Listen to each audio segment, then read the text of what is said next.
Hello, everyone. Welcome to SureFire Live. Hope you guys are having a good night. I drank my first little. I love the holidays, and so I drank eggnog for the first time. Well, I got some a couple days ago, but most people hate eggnog, but a lot of people do. I love it. So anyway, I started the holidays early. Hope you guys are doing well. We I tried to put out a few more invites this time because I noticed that a lot of this it was coming out as private, like the links and stuff. People it just wasn't working. It wasn't getting out there. So and then I would go back and see that the account was marked as private when it went out, so no one could see it. So anyway, I tried something different. So some people were sending me some things that it was working on some platforms, not others. So we'll see. But I hope you guys are doing well. Recently, I traveled over to Europe and was watching what was happening. I was a delegate for our industry in some meetings with other service companies over there and seeing what was happening. And then recently, I went to Tommy Mello's event, Home Service Freedom, which I really didn't know much about.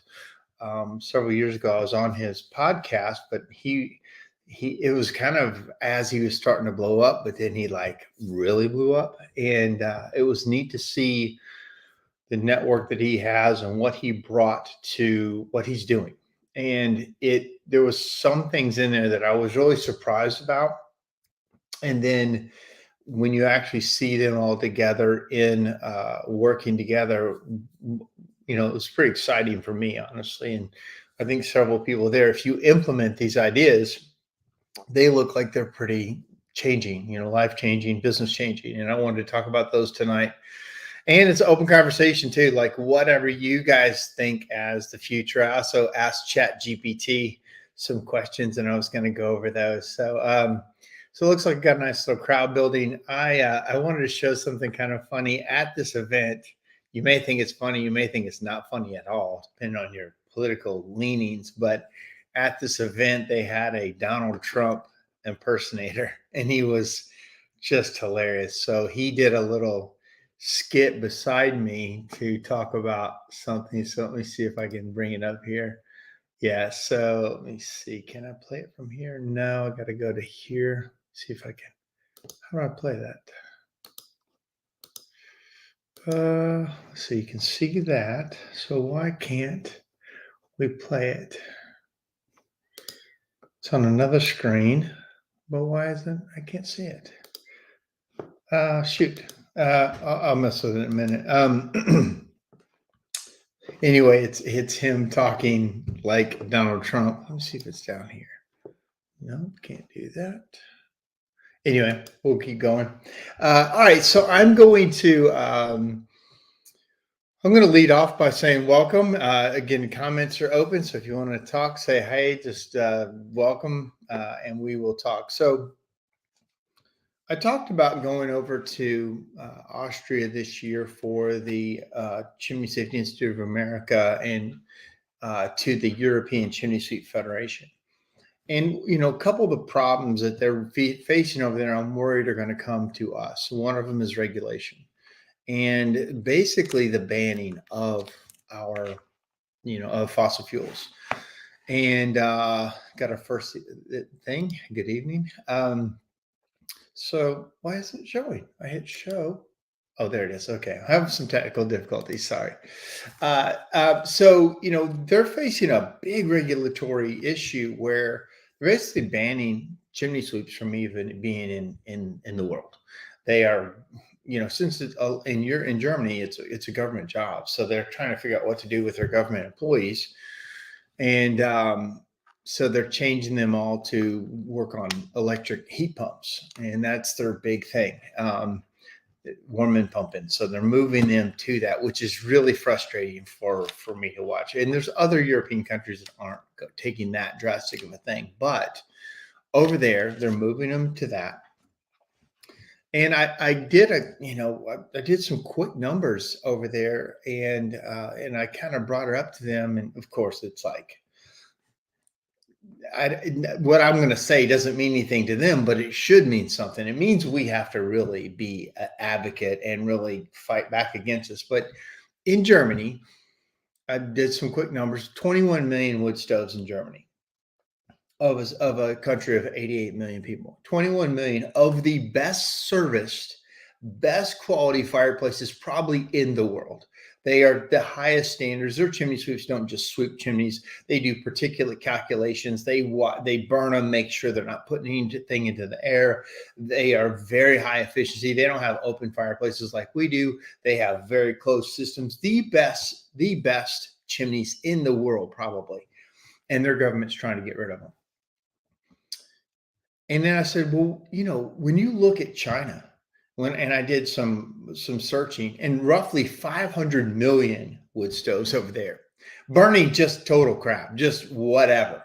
India, 200 and some million, Russia, 200 million, Africa, they're all in the 200 plus million wood stoves. A lot of people heat with wood, and it's not about the environment at all. And I was like, if you guys totally got rid of your chimneys completely, you won't, and you believe that chimneys are part of the equation of global warming, you're not going to change anything at all, yet you're going to ruin an entire history of a thing, and you're going to wipe out the whole service industry. And you're not going to change a thing. You're going to totally get rid of it and not change anything. And they were kind of interested in the guys there were, because it's their livelihood. But I'm like, you guys are going to have to fight back. You guys are going to have to just not take it on the chin and do something about it. But when you let the government control the whole service industry, you're kind of at their whatever they want to do, you have to do. That was one thing, is that they're really trying to get rid of us. In our industry, we have a group of people that are trying to make our industry, almost every chimney is messed up and has to be fixed at huge amounts of money. And every chimney is a hazard and dangerous, pretty much. If we take this message and totally don't open it up to people wanting to use their fireplace, able to use their fireplace, don't have to spend a fortune to use their fireplace, there's nobody going to fight for us if they say get rid of fireplaces, because they're going to say, hey, fireplaces are all fire hazards anyway. You don't want to spend $20,000 to fix your fireplace. So nobody's going to fight for the right to use them, because we're going to tell everybody they're a hazard. So we have to be very, very careful with our messaging and what we're putting out there. If every chimney has major problems and the government says, guess what? Nobody can have chimneys anymore. Who's going to fight for us? Nobody is going to have an issue with it. Now, this is my opinion. You're going to have a whole other group of people that say, hey, write down everything that's wrong and really make sure they don't use this fireplace. Warn them. We are going to kill ourselves. We are going to help kill this industry right off the cliff. It's already trying to happen. And if our message is every chimney is messed up, every chimney is a complete hazard, there's no chimneys built right, what are we doing to ourselves? So we have to wake up about what our message is in this industry. Now, there's whole people they've built their whole industry, their whole business on tons of problems. And I understand that. I understand that we have to warn. We have to be careful about how we warn, and that how we can be better advocates for wood burner. Not everything's problem. Pay me $10,000 to $20,000, and then you can use your fireplace safely. Okay. Secondly, over there in Sweden, one of my friends over there is watching a company buy all the chimney companies over there. Big investment firm, big company. They're now the biggest chimney company in the world over there by far. They have 600 to 1,000 employees now that are all these chimney companies and trucks, and they own the system. So there's nothing wrong with that. I sleep very well at night knowing I properly educated my clients on the dangers of the dilapidated system. I get that. Especially if it's a dilapidated system, you have to. But I think we have to be very careful. That's what our message is, and you're going to have to figure out what that is for you. I personally like a different message, and that's not really what I'm talking about. Home services future, not chimneys. I just say we have to be careful that that's what we always put out there. And man, you've got your own business and you sleep well at night. I'm just saying our industry cannot just be fighting for everything wrong on every single job and then expect that we have people that want chimney sweeps around. And the government, it's just going to be, it's a message that we have to be careful about. We have to celebrate the joys of owning a fireplace and not just the fires. I understand you feel like it is your job and that's part of what we do. But I'm just telling you, the better we get at this, and the main thing we do is tell everybody how wrong everything is. I'm just telling you, there's not going to be anybody there to fight for you. In Germany, they don't really. If you got something wrong, you can't use your fireplace. You can't use it at all. You can, because the chimney sweep is ultimately responsible if there is a fire. So again, they come along and they have the best systems in the world, and they're getting rid of them. So on the other side, in Sweden, there's companies buying all the chimney companies up. Why would they buy them up when I just said they're getting rid of them in Germany? Well, in Sweden, they have contracts with the villages, and they're not so on the front end of the environmental thing. They're a step back from Germany on that. And what they're telling them is the contracts that these chimney companies have with towns have value to these investment firms, and they come in and they buy. They are buying these companies. Private equity is not really going into so much. I shouldn't just say they're not going into it. They're looking for other options than tech companies, and that's what part of this event was that I went to. Was private equity is coming into the home services industry, and I'm going to talk about that. But they bought all these chimney companies up. My friend had a chimney company forever. They came, they bought him. They brought him on for 4 years. They paid him a lot of money. And then he's able to do his thing. And then he's able to, he helps them actually buy more companies. And so I thought that was really interesting. And they're looking at the United States too, to come over and buy chimney companies because they understand it. So that was very enlightening to me. They are on a rampage to buy home service companies. So HVAC is very big at being purchased. I saw a thing from Grant Cardone, who wrote the book 10X. He's in the HVAC space, and they're going through buying HVAC companies. So I inquired, because I have a very small HVAC company. And I'm like, what are you looking at? And they responded back that you had to be, I think it was $5 million at least for them to look at you. And my HVAC company is not that. And they said, but if you're under that, we've got a program to sell you to get you to 5 million to be considered to be purchased, right? And so that was months ago. And then let me just read some of these. It says in Germany, there are very few open fireplaces. Exactly. So they're the best systems in the world, and they're closed. As far as in the United States, for the most part, is 1.9% of the U.S. population uses wood to heat their house. So very small percentage. So we're already on the very small percentage of people that even need us. So what people use us for typically is a luxury, right? They don't really have to have the fireplaces. They got HVAC units, they got other things. Fireplaces just for the fun of it, just for the ambiance. Sometimes it's warmth. I'm not saying it's not completely, but the vast majority, look up the stats, looks like 1.9% of people, of the population in the US actually uses heat for their main heat source. So it's a very small amount of people. So they are open fireplaces. They're all built crappy. I get it. They all have these issues, and the issues are getting more over time as they get dilapidated. I get that. I'm on the same message. I'm on the same understanding of it. Trust me, I know that I understand this. But that being said, I think we have to change our messaging a bit. Then Josh says, hello, everyone. Hello, Josh. All right. So that being said, these investment companies are are coming into the industry. So when I went to this home service freedom event last week, and I think other people have been to it before, and I've heard of Tommy and I've heard of his events, but it was eye opening for me to watch multiple facets of what's happening in our industry, and it's greatly, greatly changing. Question. So 1.9% fully heat with wood, but how many occasionally heat with wood or just Yeah. So I don't know that number. I think there's 41 million masonry fireplaces in the United States from a number that I saw a while back. You're right. I mean, that number is huge, but not necessary. They occasionally eat with it. Probably the vast majority of people in the US are using it recreationally because they like it around, around the holidays.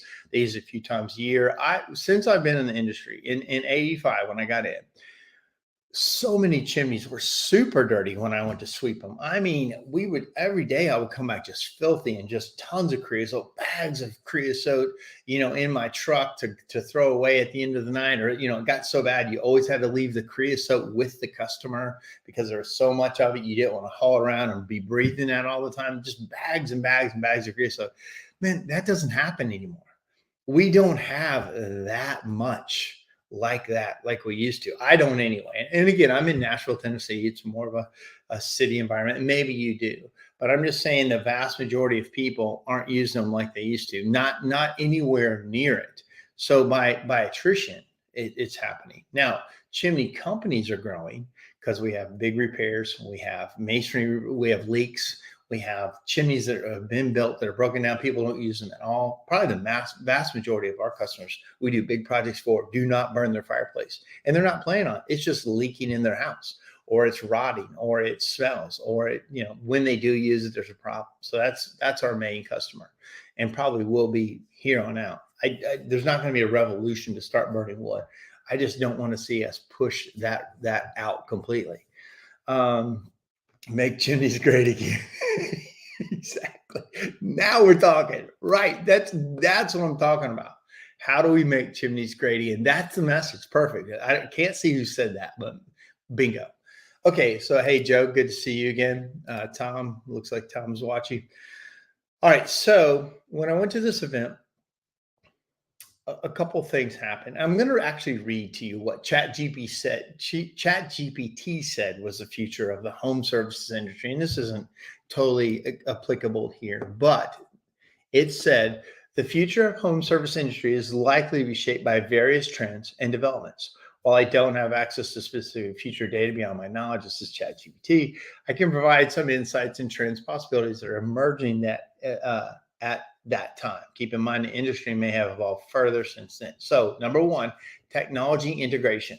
Technology expected to play a significant role in the home service industry. This includes adoption of smart home devices, Internet of Things, the technology to enhance convenience and efficiency. For example, smart thermostats, security systems, appliances, remote controlled, monitored, AI-powered virtual assistants, and may become increasingly prevalent. Now, I want to say this on the technology integration. What I really mean is how does it affect me as a service provider? And technology integration was probably the number one thing that I came away with on my visit. I'm going to talk about the specific things in that I feel that we really have to get a hold of. On-demand services, which in this case, I take it more like how fast can you get to the house? There was a roofer out there that had not a roofer, HVAC guy out there, Ishmael Valdez. He had his HVAC company. Year one, he got to $9 million. And in year 7, he was $150 million. And he sold to a private equity investment firm called the Wrench Group, big company, huge, and they bought him. And when you looked at some of the stuff he said that made him super valuable, and this was a theme. One, they could recruit top talent. And in the industry, there's a lot more HVAC technicians. So they're not a lot of times taking them from zero like we are in the chimney industry. But they had and he had speed of service. His main thing was how fast he could get a guy to your house, advise you of a solution, and get the solution installed. A lot of times he could do that in the same day or the next day. He showed his system of it, how he did it, which was get the technician to the house, and then when the technician writes a report, as soon as when he was done writing the report, that technician did not then try to sell all the packages and financing and all that. He did not advise of the solution. He just said there's an issue. We're going to have our comfort advisor come out and speak to you about it. And a lot of times that comfort advisor was on the phone by the time before the guy left and setting up a time to come out there, and he'd come out the same day. They would come out, get out there and be out there showing them what the options were with the good, better, best, or whatever, and the financing solutions, everything. And then when that customer said, I want to do it, they had repair crews that were ready to go, ready to come right out with units ready to go and be there to install it the next day. The average in the industry for tickets for HVAC systems are about $10,000. He averaged $21,000 as an average ticket sale. And in the main, and sure, absolutely stress that we are that far booked out for customers, because again, Alan Rush talks about if people will wait a super long time to get you there, if they'll wait months for you, when you advise a solution, they're not in a hurry to get that done either. They'll wait. And he's got all kinds of statistics on this. If they'll wait, they don't buy as much. If they won't wait, if they're in a rush, they will book you faster at a higher number. And I fully believe that too. So, and I watched it happen with this HVAC company. He said it's more about the speed. How fast can you be to the job? Not do the job fast. How fast can your setup be? So what was interesting was one technician just got in houses, did the inspections, and then when there was, to say he had 4 a day, and one of them needed a replaced unit, or he went to 8 a day because he's not doing the whole thing. Whatever their process was. Then they handed off to a comfort advisor. So that comfort advisor would have probably 4 to 6 a day with all these technicians that were then, hey, go see this, go talk to this person. And then the repair crew. So what they would do was every day in the morning, sometimes the repair crews didn't have a full schedule yet because they're so fast. Like they didn't even have necessarily work for the next day. They were that fast. They have a group of guys that don't have jobs. They come in and are ready for the input. Then they would send everybody on the first install, like 3 or 4 crews on the first install, which normally is one crew, but they would peel them off of that crew and say, okay, we have an install here, and that crew would leave and go start on that install, and they would peel them off. And so sometimes 2 crews would go on that, and then they peel them off again.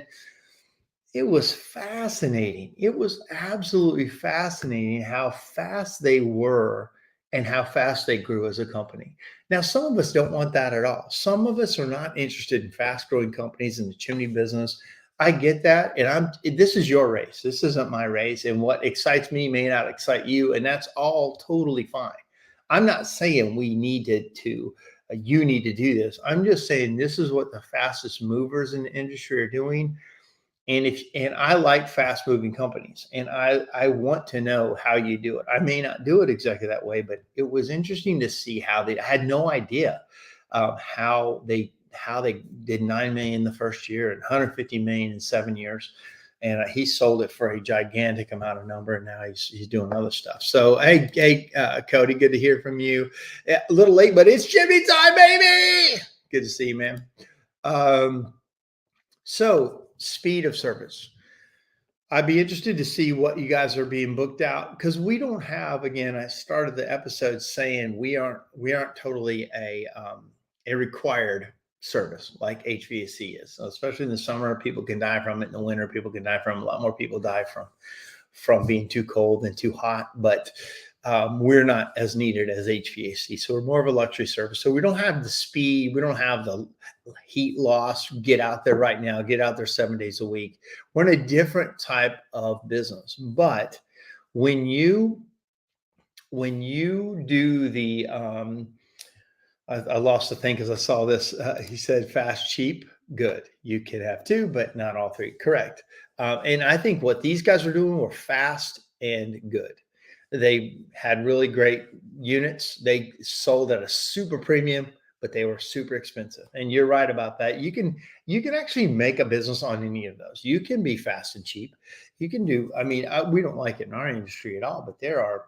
That's what Walmart is. That's what Costco is. They're easy to get into. They've sped up their line, so man, Costco flies, and they're pretty cheap. And like Chick-fil-A is fast and pretty cheap. They're probably the best thing of all three. They're not the cheapest. They're not like Taco Bell, but man, they've figured that out. You can make money in all those.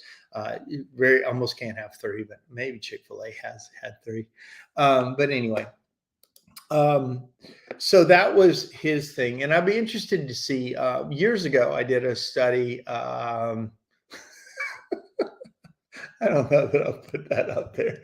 That is hilarious, Scott. Um, but they did a study on the hearth industry. It was in Hearth magazine, and it said that, gosh, I got to answer this question. Would you say that Winston's and Ashbusters are the Walmart of the industry? No, no, we're super expensive. I'm at the very most expensive in my market, actually by far. We are not even close to being the cheapest guys. We are on the whole other end that we're more like, in a way, Amazon. I want to be fast, but I'm very expensive. And that's the road I picked, was fast and expensive. But that's what Ishmael picked too. He picked fast and expensive. And people will buy that. People will absolutely buy that. And that's the kind of customer I wanted, was fast and expensive. Now, a lot of guys are expensive and they're good. They're super expensive and they're slow. They're not fast. They're slow and they're good, and people wait on that. And that's fine too. Most of us are like that. And I still feel like I want to be faster than we are, but we're not. I would, and this may come as a surprise, but all you need is work for tomorrow. For me, if you've got work lined up for tomorrow, that's all that really matters. The further you get booked out and the longer it's booked out, the less it matters. You're actually losing money the longer it's booked out. And I talked with Sudi Bob about this years ago. Like, we have this wrong where we feel comfortable with a 1 month wait list, or 6 weeks or 2 months or longer. And to me, that's you're absolutely losing money. But because all you can do is make money tomorrow or at today. If you rolled in and today's empty, but you fill it up, that's all it really matters. We have a safety blanket and we feel good if it's booked out. We're like, oh yeah, I got plenty of work. But actually, the faster you can turn that over, you start gaining work from other companies. What the people can't wait. And I don't know if you notice this or not, but people are less patient than ever. They're ready for it now, especially my gas log division, gas fireplaces. These people are calling and they want it right now because that button isn't working and their unit's not coming on. So how fast? And when I tell them, oh, we're booked out after Christmas right now, they lose their mind. And I hate it. And we went through a downturn through the early part of the year, so we weren't able to staff up. Next year, I'm going to make sure we have a lot more technicians take advantage of it. And then the question is, what do you do in the off season? And that's a different thing. A lot of people stay small so they can be year round with this small crew, and then they just understand they're going to get overwhelmed in the summer, and they just play this game of balance. And it's tough. It's real. I'm not saying it's not, but to be careful, or to be clear, I'm not Walmart. Neither is Winston's, for sure. We're totally on the other end of that. Mark is a prude. I'm not sure. Hey, Darren, how are you, man? Good stuff. So many of my customers are service companies, and they've been under tremendous stress in this economy. I love hearing stories about other service companies. Hey, Darren. Darren is a SAP, he's a lifetime friend of mine. We grew up together in the same neighborhood. And so good to see you, Darren. I know I missed my visit to Florida, and I need to come back. I need to see you. But you're right, Darren. So maybe when I go over some of these things, it'll hit on some of your issues that you're seeing as well. That's interesting. But what about the quality? Yeah, I mean, so again, there's some guys that are very slow, almost artisan. Like Chris Pryor, for example, in our industry. A lot of people know Chris Pryor, one of probably the best chimney masons in the world, probably. He only did a couple fireplaces a year. but he's the best. He only did a handful, maybe, and I don't know this for sure, but when I would talk to him, a lot of his projects were at least, several weeks, if not a month long, because they were amazing. And you hire him for this very slow artisan process.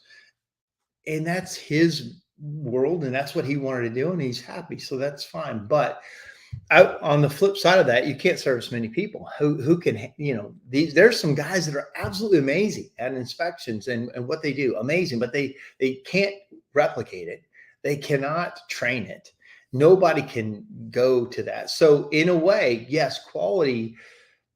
So are we good or are we great? I would say we're very good, trying to be better. Are there people that are absolutely great? And would I be better doing it myself? Yeah. I mean, I know that these guys, I got, 38 years. Could I do all of it better? In a lot of cases, yes. Now, my masons are better than me, but I love masonry. So I cared. I was slow. I did it right. But how many people are you going to take care of? And then when they can't get service, who do they go to? When you're so booked out, who do they end up going to? They go to a guy that's not qualified, not very good, not caring as much as you. So how can you train more and book more? Man, we got a lot of comments. I love this. So HHT is the Walmart supply chain and cheap install. So yeah, so they figured that out too. HHT is in my area too.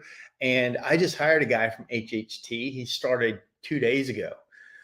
And they install 8, 10 plus per truck fireplaces a day, prefabs with pipe, and we know all that problem. And most of us are not in that world, but you're right, Cody. That is who is in that space. And as long as builders are there, builders need them. These guys make a lot of money doing that. And that's their business model. I knew the guy who owned the company that HHT bought here in Nashville, a good friend of mine, and he was all about the speed. But when the housing market pulled back, he lost his tail and he had no work. It was a bad deal for him. Okay, you can only work one day at a time. Exactly, Lee. Lee was at this event. Lee, I'd like to hear your comments.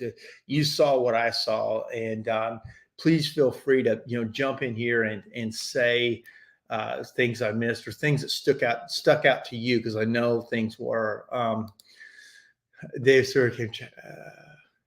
Okay, so Jonah says, generally is be happy to consult for your company for a price. We can talk about that next other. Oh, yeah, I got you. All right, what's up, Mark? Hey guys, I'm not sure who this is. Sometimes you got to give permission so for me to see people. Most builders are about the same level of increment as realtors and home inspectors. Yeah, there's a lot of truth in that.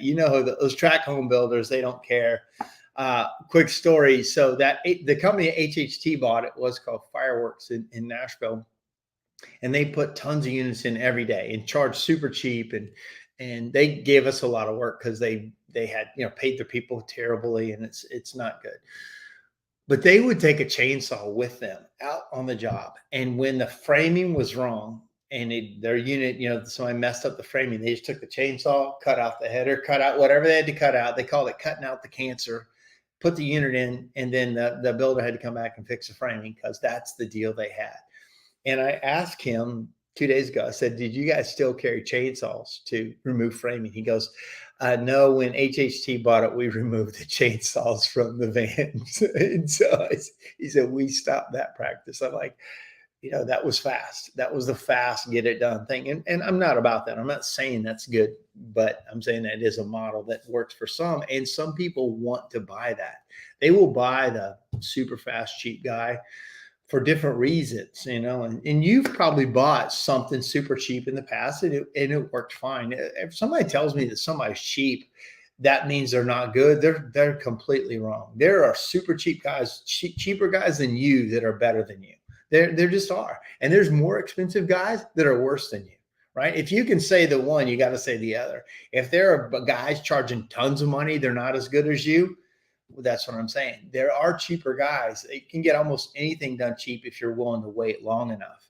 And so, it's just a balance that we play, and I have to play it all the time. How good are we and still put out a good product, keep people safe, not put ourselves out of business, not be too fast or too slow, not be, you know what I mean? It's a dilemma. Like in my chocolate company, We are so slow. We put out a lot of product, but we hand paint everything. Very laborious. It's beautiful. When you look at it, there's really none better in Nashville.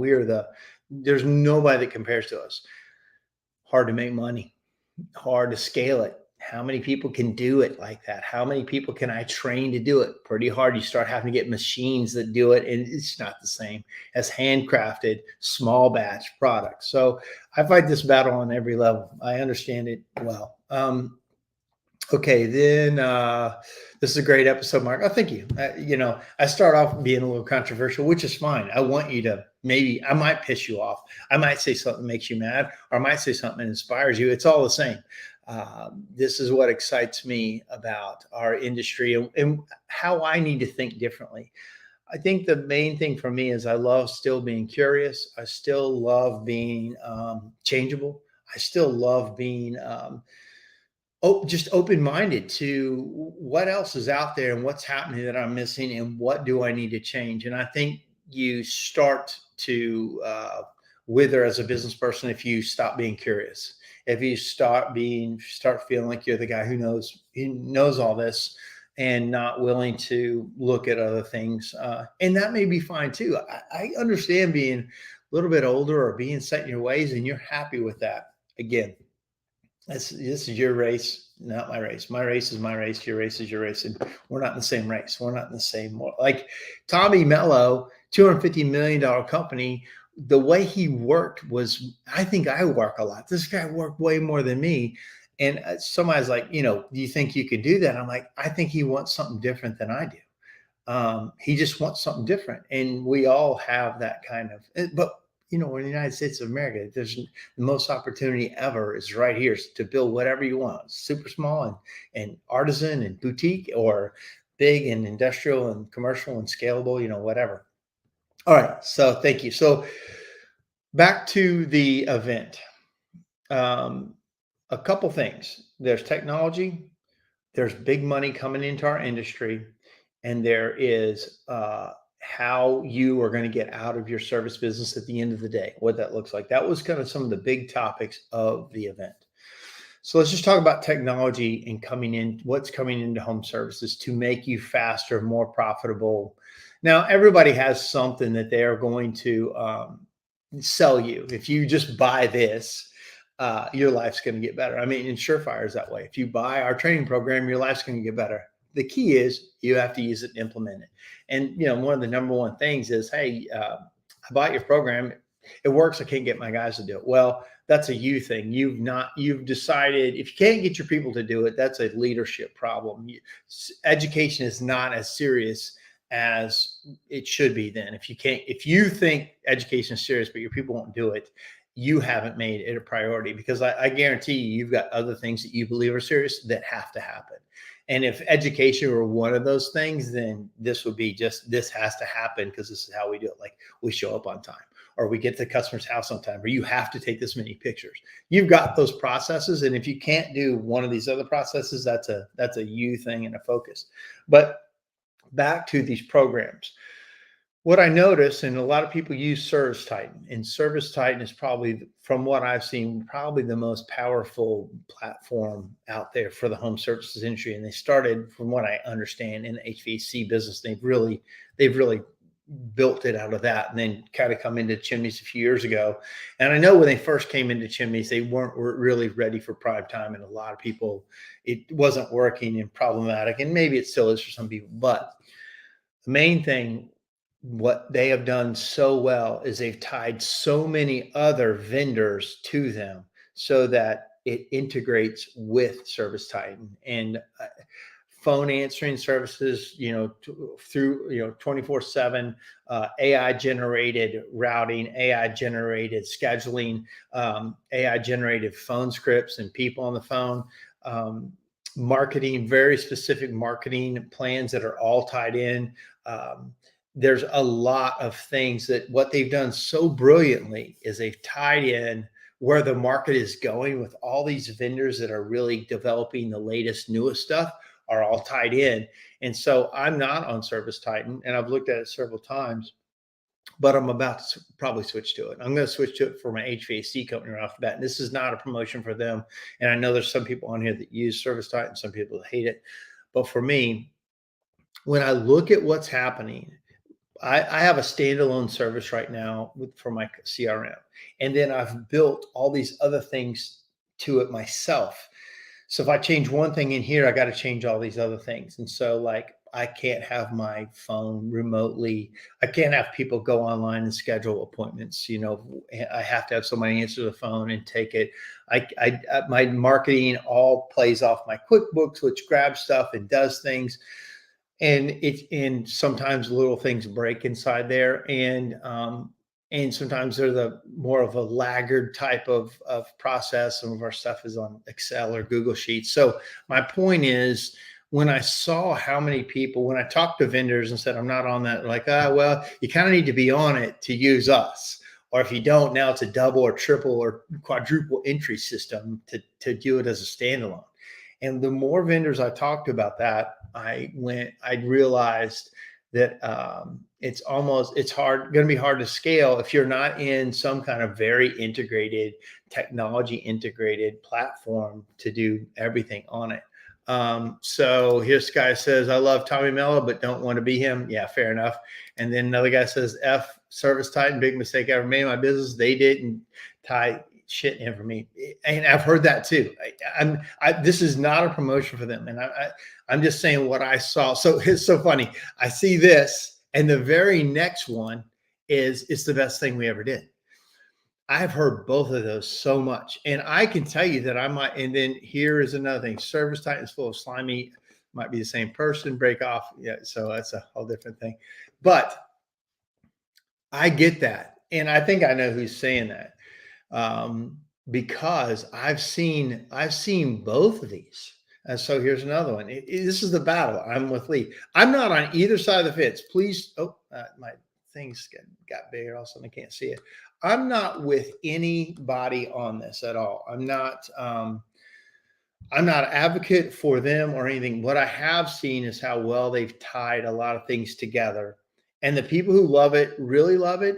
And the people on the outside, which I'm in that category, have to create things that replicate what we want to happen, or it's hard. And again, I don't know all the services, or, I know the ServicePal and several other companies out there that have products. My screen has gotten crazy on me. I don't know. Oh, there we go. It's back. So, I'm not here to say that. I'm just saying the future is your software needs to understand AI routing. It needs to understand AI scheduling. It needs to understand, if you want to grow it, people that can answer the phone, scripting, and still book onto your system. And there's some of this is old news to people, and some people don't want it, but I'm just saying that's, for me, what got exciting. And I'm going to start very small with this company because I've only got a couple of trucks at HVAC, and all my guys on HVAC know it, understand it, and love it. They were so excited that I said that I'm going to look at to start small in HVAC, and they all knew it. They all had been using it for years. And that was interesting to me how much they loved it. So I think if you can get it set up right, and there's so many people that it's very divided, and I've talked about it too. People love it or hate it. This one says, when's the last time ServiceTitan ever gave or did anything for our industry? So I don't know the answer to that. I haven't been following them. When I did demos for them years ago, I didn't like, when I looked at it 8 years ago, I said, I'm not going to do it. And sure enough, it didn't really take off. Then they came back a couple of years ago and did another demo, and I liked it, but I had a lot of the other things built, and I really didn't see the expense. Then this year, when I tried to use other vendors that had good products, I couldn't. So then it started to hit me a little differently, that I might be on the back side of things. Again, and you got to do you. I'm just telling you what I saw. So Levi, they use it up there at All American. He said setup is the key, and that's what everybody says. I've heard some of their customer service wasn't great. Wasn't at one time they didn't respond well. And so it's interesting that Levi says this, because I know the owner of his company hated it the first time. He was one of them that was so against it. He tried it like 7, 8 years ago and it wasn't ready. And his owner was one that said, this is the worst thing ever, kind of like our other guest was saying, our other. So it's surprising that that owner of Levi's company came back and said, it's the best thing we've done, when he said it was the worst thing we ever did. And I think he almost drove a lawsuit against them because it was so bad. And so Levi said, fact. Yeah, I know that story pretty well. So thank you, Levi, for saying that. Lee says, lots of setup. If you don't put in the work, you're going to hate it. At one point they were, and I didn't mean this to go off on service time, but we might as well talk about it. At one point, they were trying to tell me that this service software was going to save me people in my office. I would not have to have 2 or 3 spots.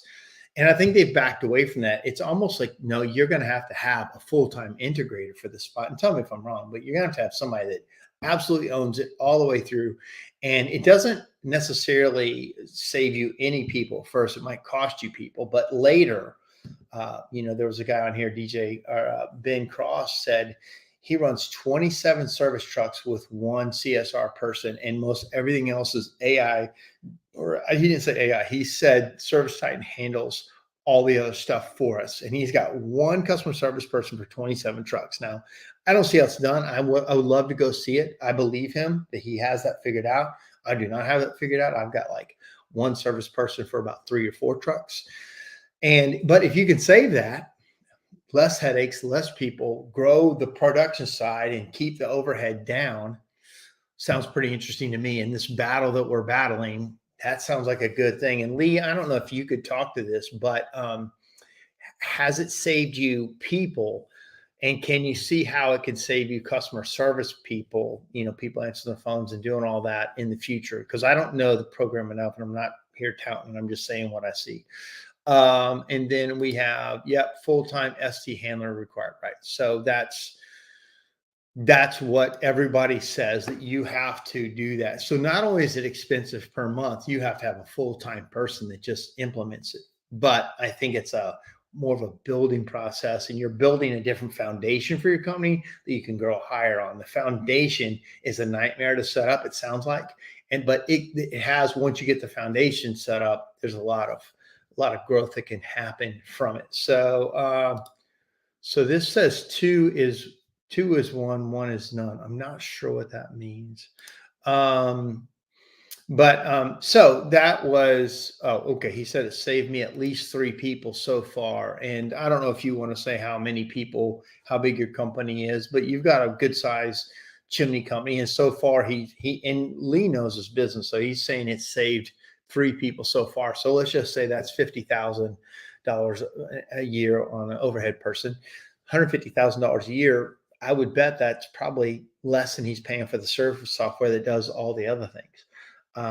Anyway, that's so that is one thing. That is what's coming. These service providers are trying to be less standalone from what I saw at this event. Now, maybe again, you learn more when you go to different things, but this is the flavor of the day for me right now.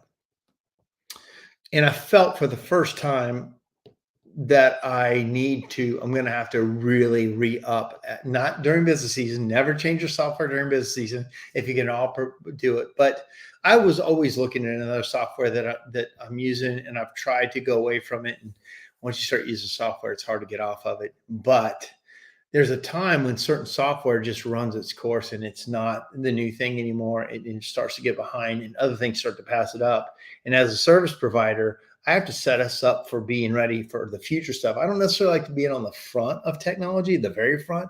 That's a very dangerous bleeding edge, and I've been there before. I'd rather be just behind so that the bugs can get worked out and then I can enter.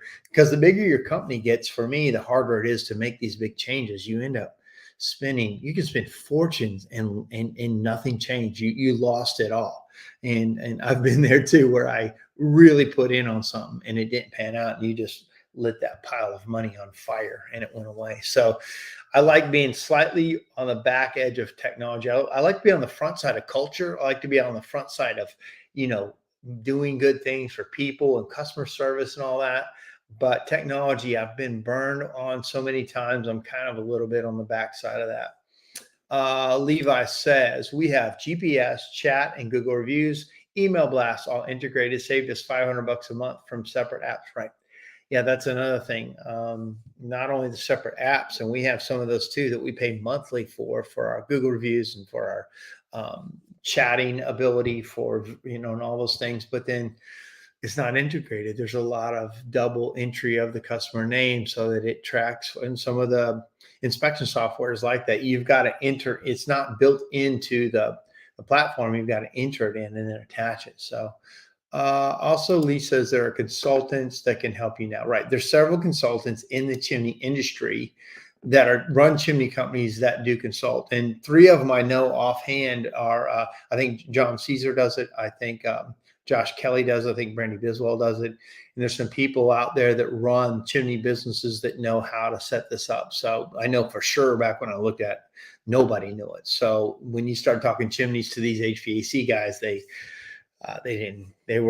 about learning, but they've put a fortune into this company. So anyway, enough of that. I'm not promoting them. I'm just telling you what we're doing. And to me, one of the values of this show is I'm just going to be honest with you when I know something or when I'm trying something new. So, maybe I can hear good and bad. And for here, I can tell there's like 1 to 2 users that do not like it, and 3 or 4 people saying they do like it.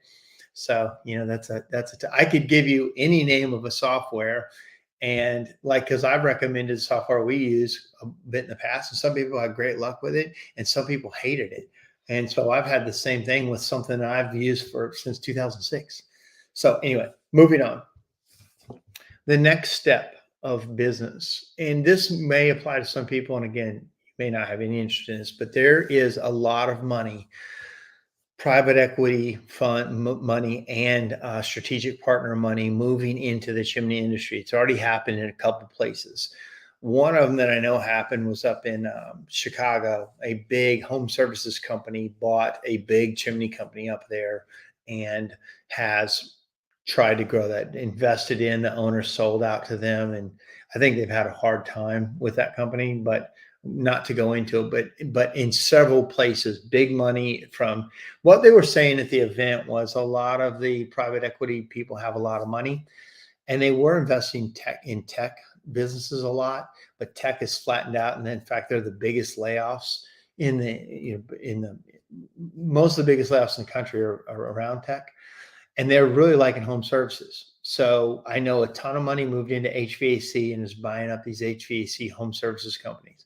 A ton of money has moved into plumbing and all these bigger home services. And they're starting to move into chimneys. I know of a couple. I do know that there's a big vendor out there that everybody knows in our world. And he was a chimney guy. He got investment and he really grew his services side. I mean, his supply side a lot. And then he got more investment and they sold and bought another vendor, and they're, huge vendor. And they did that through, investment or outside money. Well, at this event, almost everybody on stage had sold part of their business to private equity. And I was really shocked to hear that. They had almost all built up, got an evaluation done, and then got a payday. And a lot of them are still working in the company.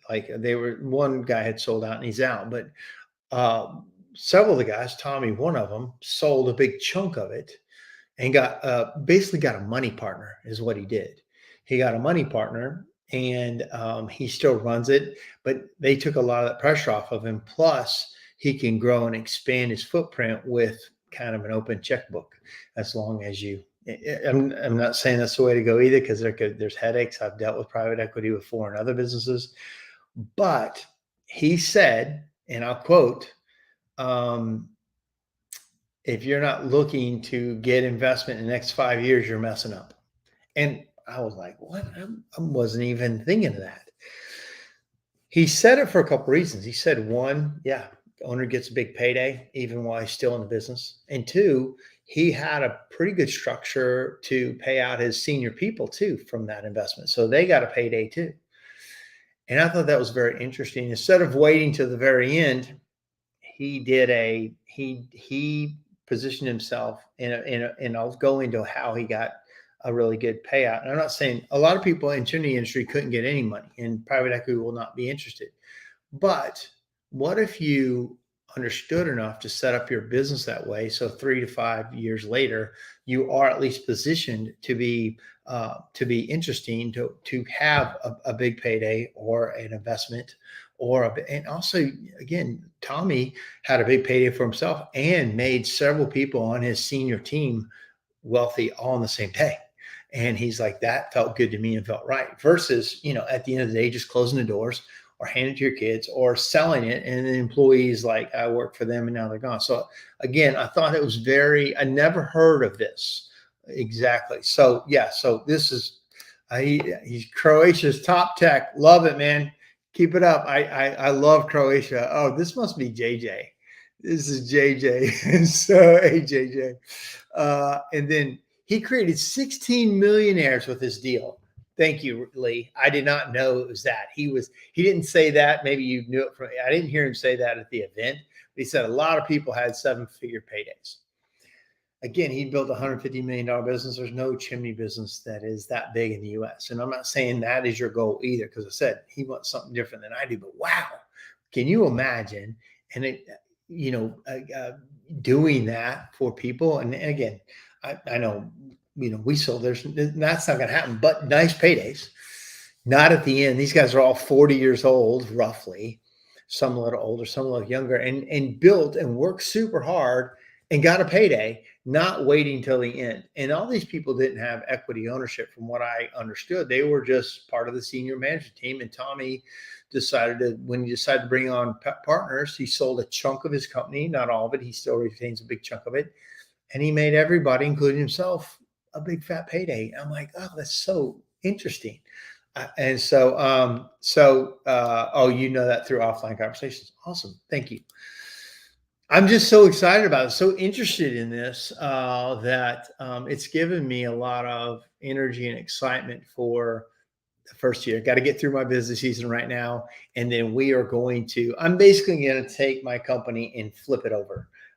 We're going to go through kind of a rebranding thing, not different names, but, an updated look and updated everything. We're going to go through a software change. We're going to go through just evaluations. Because even if you don't sell the business or you're going to sell the business, have an evaluation done, having people come in and look at you without you even wanting to sell and saying, here's the things that are good, here's the things that are bad. You have a chance to fix those while you still are young, have energy, have your health, to when that day comes, you're more ready for that day than the day just sneaking up on you. Like, I don't know what I'm going to do.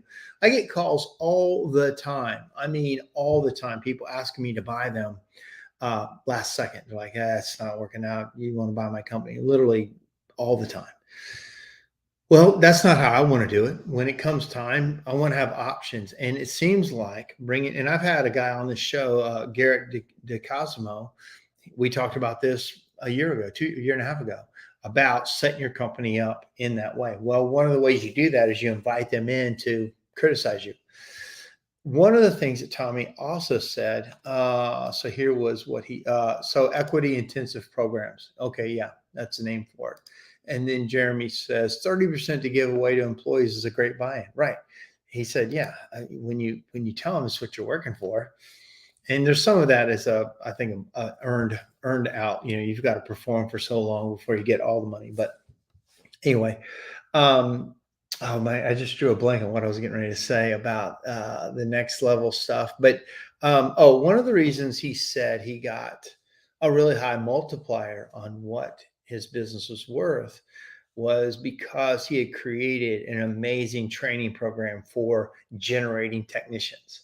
And he had a saying that I liked a lot, A1 from day one. He said A1 garage. So his method was, how do I create technician from zero? Basically, nobody knows anything about garage doors typically, but he had such a great training program. He's got garage doors in his facility. He's got living rooms set up. He's got a way to show his products, train his people. And I think he was saying they were graduating 50 technicians at a time. Again, I want to take it back, reel that back and say, what can I learn from this? What can we do? I've got a good training program, but I can see all the holes in it too.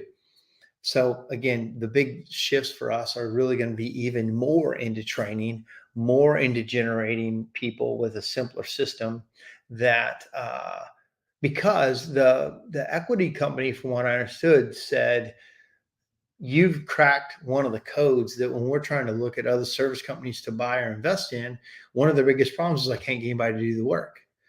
If you solve that problem, now you're so much more investable. You're so much more bankable. You're able to grow. Let's just say you don't want to sell it, but you develop a training process that absolutely will generate a known equation at the end. That I will put this many technicians through it and this many pop out, and then this many will last. Like, what is the value of that then becomes the process that people will buy. Years ago, I can't remember his name. He started the franchise Hoods, Hoodz, and Ducks, Ductz. Then he later went on to grow a company called Title Boxing. And he was talking to me about how he developed a referral based program for his business. And I never could make this work, but it was one of the reasons he got a 10x multiplier on EBITDA, which is unheard of in service based companies. Normally get 2, 3, maybe 5. But he created a referral program for his. So he would send you a credit card, literally like a refillable credit card that had your company name on it. So let's just say that Ashbusters on it, but I send it to you. I send it to Jeremy Maynard, and I said, hey, keep this in your pocket. I'll put money on it every time you refer my company. So every time Jeremy would refer Ashbusters, and the customer said, I heard about you from Jeremy, I'd put $20 on your credit card, and I'd send you a text, hey, thanks for the referral, $20 on your card. And it just sits in their wallet. One, it's your card in their wallet all the time, so they see your name all the time. But it gains money all the time. Money gets added on to it without me having to send them a gift certificate or my own credit card or my own gift certificate from Starbucks or whatever. He had it set up so it was a refillable credit card, and he had almost no money in marketing, but he built this referral network so good that people just couldn't wait to refer his company. And when these companies wanted to buy him, he had this built-in army of people that basically got paid, every almost, because he said also, don't wait until the end of the month to send them money. Send it to them immediately. The more dings they get that money went in, the more it triggers. Don't wait till once a month we send out the invoices. He said we sent it out instantly. Sometimes people got multiple in a row, and I sent out every time one came in. I didn't send 2 at a time or 3 at a time. He said every single time. And it just built that thing that if I do this, I get that for the customer. And he had an amazing program and made a fortune on his referral program. So every company does something really, really well. Every company does it. They do something super well. And in that room, he showed we do this well. And somebody else may do something else well.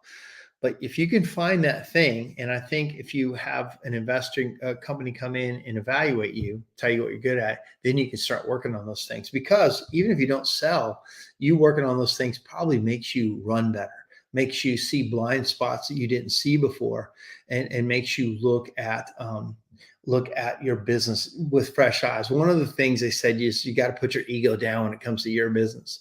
A lot of people are super egocentric around their business, their name, their colors.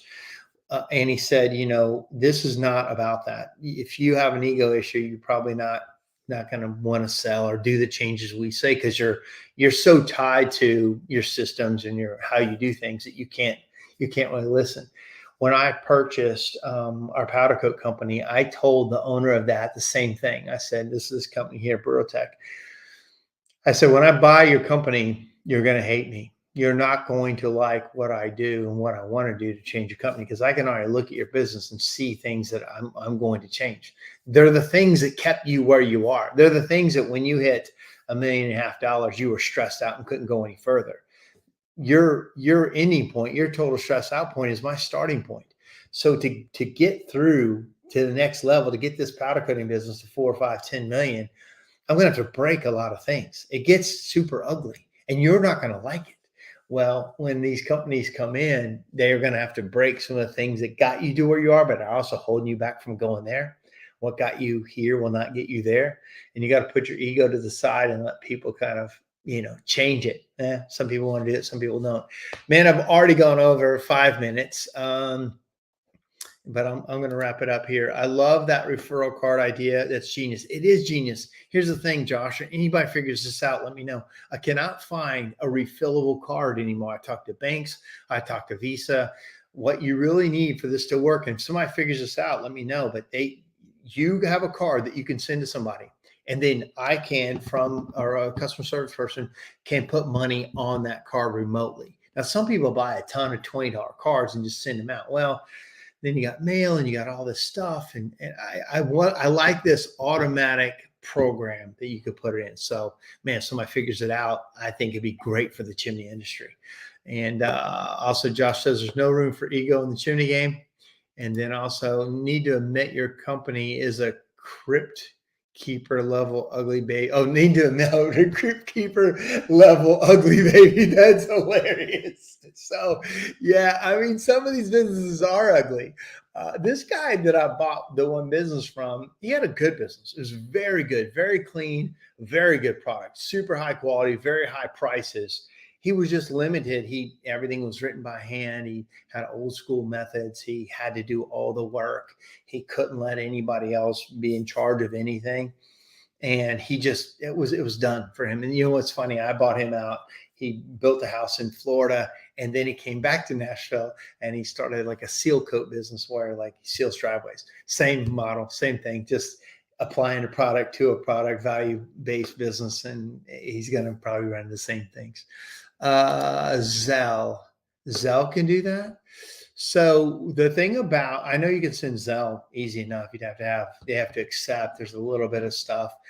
What I really liked about him is he had a card, and the card was in the wallet, and the wallet came out, or the purse came out, and your card was always in there, and they would reach that card out and swipe it or tap it. And then it was your name always in front of them. But again, I wonder if Cash App has that. So maybe, but again, that's the same as Zelle. I want to, again, the secret is success. And I'm not saying these won't work, but it was a card in their hand that was refillable, and they got a text that, hey, and also he kind of had a funny thing where he's like, if your wife knows you got cash, she always wants it. But on that card, she has no idea how much money I got on there. So I let that baby build and buy what I want to buy. And the wife never knows it because she doesn't get the bank statement from it. It was kind of funny that he said that.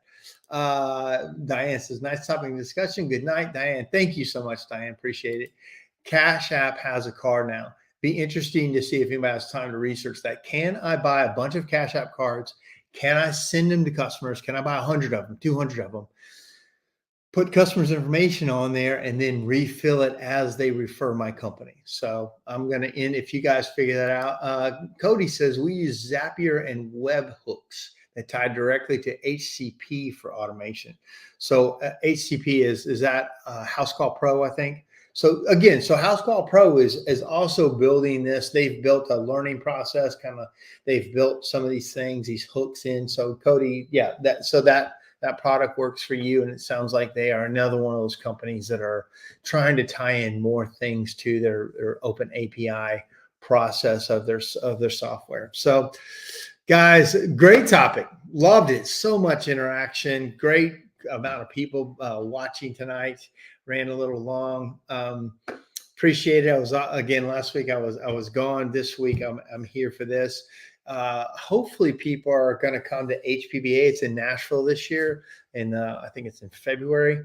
Going to be an amazing show. CSI has most of the education for that, or some of the education. It's going to be a combined show between HPBA. It's their show, and CSI is the education provider for a lot of it. And they're kind of leaning more chimney service technician and chimney service company education and thought process, that we're not just the low level guys in the industry anymore. So that's exciting. Levi said, thanks, Mark. And Cody says, hey, great show, Mark. Can't wait to see more. Love it. I know sometimes I have guests, and some people like when I have guests. Some people like when I just riff on something like tonight. And, sometimes I run out of topics. So feel free to shoot me a text message or Facebook message. Hey, love you to go off on this topic, or love to know more about this topic.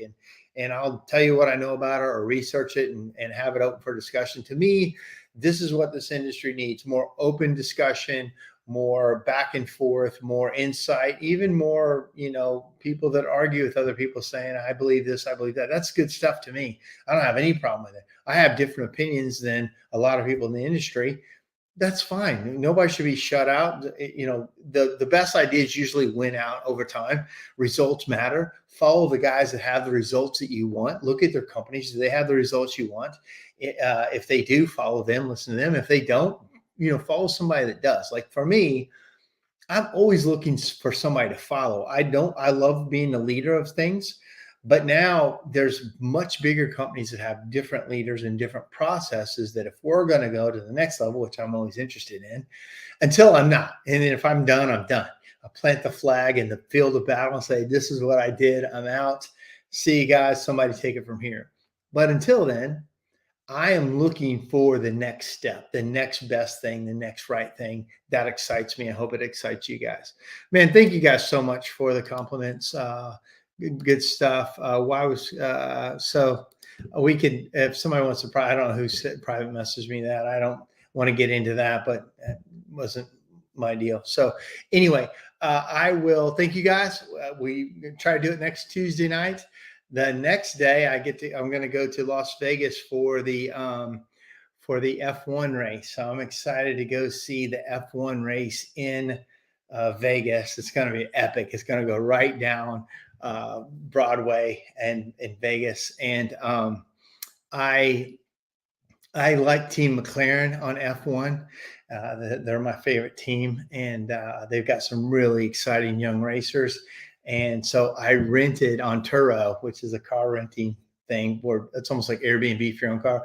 I rented a McLaren out there for the event to go to that thing. So I'm super excited. I've been to one F1 race. I went to the Netherlands and watched that. Rained on us the whole time, but this time it's in Vegas. So hopefully it'll be a lot of fun.